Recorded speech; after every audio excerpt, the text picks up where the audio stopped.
તમામ તંત્ર મંત્ર જાણનારા ભુવા ભગતોને મારી એટલે કે રોનક નારણભાઈ પટેલની ચેલેન્જ છે।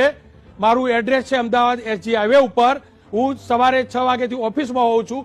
તમારામાં તાકાત હોય, હું તમારો દુશ્મન છું, હું તમને ખુલ્લા પાડી રહ્યો છું। તમને લાગતું હોય બદનામ કરે છે તો જાઓ, બદનામ કરી રહ્યો છું। તમારામાં જે ત્રેવડ હોય એ માતાજીને લઈને આવજો, તમારામાં જે ત્રેવડ હોય એ લીંબુ મરચું લઈને આપજો। તમારું લીંબુનો હું શરબત બનાવીને પી જઈશ। તમારામાં થાય ને એ દેવીને મૂક। ટીઆરપી નો ખેલ ભાઈ, ટીઆરપી નો આ બધો ખેલ છે।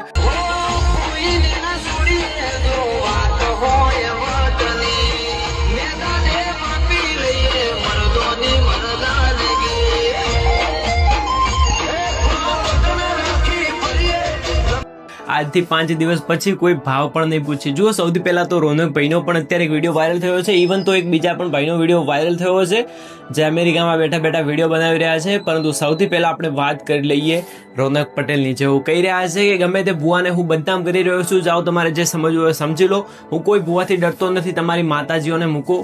તો ફર્સ્ટ ઓફ ઓલ તો હું વાત કરી લઉં, અમારી સમાજ એટલે કે રબારી સમાજના ભુવાઓ તો નવરા છે નહીં। ઇવન તો જો કોઈ પણ ભુવો ખોટું કરશે તો એને સરકાર જોઈ લેશે। પરંતુ તમે જે અત્યારે ટીઆરપી નો ખેલ ચલાવી રહ્યો છો, આ જ મામલો હું જોઉં છું કે તમે કેટલા દિવસ સુધી ભુવાઓ વાળો ચલાવી રહ્યો છો। ભાઈ કોઈ ભાવ પણ નહીં પૂછે। આજથી 1 અઠવાડિયું થશે, પછી કોઈને ખબર પણ નહીં હોય કે શું મામલો થયો હતો ને અત્યારે શું થયું છે। તો જો રોનકભાઈને પહેલા તો હું વિનંતી કરું, તમારે જેને પણ ટાર્ગેટ કરવો એને પર્સનલી ટાર્ગેટ કરો, કોઈ પણ ભુવાને એમને એમ ના કરો ટાર્ગેટ। એન્ડ અમારી સમાજમાં અત્ર તત્ર સર્વત્ર અમારા માટે ગમન ભુવાજી, ઇવન તો અમારી સમાજના ભુવાજીઓ ભગતો જ છે, તો ખોટું માથે લેવું નહીં। ઇવન તો હું અત્યારે જો વાત કરું તો અમારી સમાજ માટે તો બસ ગમન ભુવાજી ઇઝ અ પ્યોર, બધું જ છે અમારા માટે ભુવાજી છે। અત્ર તત્ર સર્વત્ર ભગવાન પણ અમારા માટે ગમન ભુવાજી છે। મન ફાવે એમ બોલવું નહીં, નક મજા નહીં આવે, શરમ ભરી બહુ દાડા આવે, શરમ નહીં લાગે। તો કોઈ ખોટી કોમેન્ટ્સ કરવી પણ નહીં। એન્ડ બીજી વાત કરીએ તો અત્યારે અમેરિકામાં બેઠા બેઠા એક ભાઈ વિડીયો બનાવી રહ્યા છે। ગુજરાતમાં અત્યારે ગેનીબેન ઠાકોરનો બહુ વિરોધ થઈ ગયો કે જે શ્રદ્ધામાં જીવવાની વાત કરી કે અંધશ્રદ્ધામાં ના જીવશો। પહેલું તો ભુવાની વાત કરી, એકદમ સાચો છે, કોઈ ભૂવો સાચો નહીં।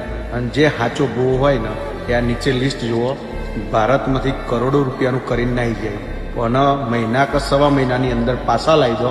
તમે તાર બાધા ગેનીબેન લઈ તમારા તો આવી, અને જો પાછો ના લાવી શકો તમે સવા મહિનાની અંદર આ પૈસા, તો તમારા મોઢામાં તું ગાલીને ભૂવાપૂરું બંધ કરી દેવાનું। અને જો લાવી દો તમે પૈસા પાછા, તમ તાર એ પૈસા ગવર્મેન્ટમાં આવશે તો ગરીબોનું સારું જ થવાનું। 11 લાખ રૂપિયા ભૂવાને મું આપે। અને વાત કરી બીજી દશામાની, દશામાના વ્રત કરો પણ દિલથી કરો, દિલથી માનો માતાજીને।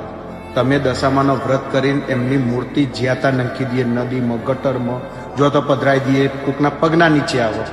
જે મંદિરમાં આપણે ચપ્પલ પહેરીને નહીં જતા, નાયા ધોયા વગર નહીં જતા, સ્વચ્છ શરીર લઈને જઈએ, એ જ માતાજીને આપણે જ્યાતા ફેંકી દઈએ। તો તમે હિન્દુ તો બરાબર, હિન્દુ ધર્મનું અપમાન કરી રહ્યો। જ્ઞાનીબેને જે વાત કરી બહુ સરસ વાત કરી અને સાચી કરી। આ લોકો જે રાજકીય છે ને એ જ ખાલી વિરોધ કરશે, બાકી સમજવાવાળા છે ને એ સમજી જશે। જય માતાજી। જો કે ભાઈએ 2 વાત કરી છે, એમાંથી મને એક વાત થોડી સાચી લાગી, જે દશામાના વ્રતની વાત કરી એ થોડી સાચી લાગી। પરંતુ બીજી જે એમને વાત કરી ભુવાજીઓને, એ થોડી મને અટપટી લાગી કે ભુવાજીઓ જે પણ કૌભાંડ થયું હોય અત્યારે લઈને આવો। તો એ ભાઈ એ ભુવાનું કામ નથી, એ જે તે હોય એનું કામ છે। અને જો ભુવાને ખરેખર જો અદાણી અંબાણી લવરાવો તો ત્યાં જાઓ અને ત્યાં બાધા લો, અને પછી બધી જેમ પ્રોસેસ થતી છે એમ થશે। તો કૃપા કરીને ખોટા વિડીયો બનાવવા નહીં। એન્ડ વિડીયો બનાવશો તો પણ અમને કંઈ ફરક પડવાનો છે નહીં। તો આઈ હોપ હું બસ આ વિડીયો મારફત એટલું જ કહેવા માંગુ છું કે તમે જેને પણ ટાર્ગેટ કરતા હો એને નામ સાથે ટાર્ગેટ કરો। શું કામ બધા ભુવાઓને ભેગા લઈ રહ્યા છો? આમનો તાત્પર્ય એ જ છે કે કોઈને ખોટું લાગે પણ નહીં અને અમારી ટીઆરપી પણ વધી જ જાય। તો બસ આના ઉપર મારે કંઈ વધારે બોલવું નહીં। બાકી જે સમજદાર માણસ છે સમજી ગયો છે। બાકી તમારું શું મંતવ્ય છે તમે કોમેન્ટ્સ કરીને જણાવી શકો છો। બાકી શું તમે ખરેખર માનો છો કે ભુવાજીઓ સાચા હોય છે કે નહીં? એન્ડ કોણ ભુવાજીઓ સાચા હોય છે પણ મને કોમેન્ટ્સ કરીને જરૂર જણાવજો। અને કોણ ભુવાજી ખરેખર ખોટા છે પણ તમે કોમેન્ટ્સ કરીને જણાવી શકો છો। બાકી મળીએ એક નવા વિડીયો।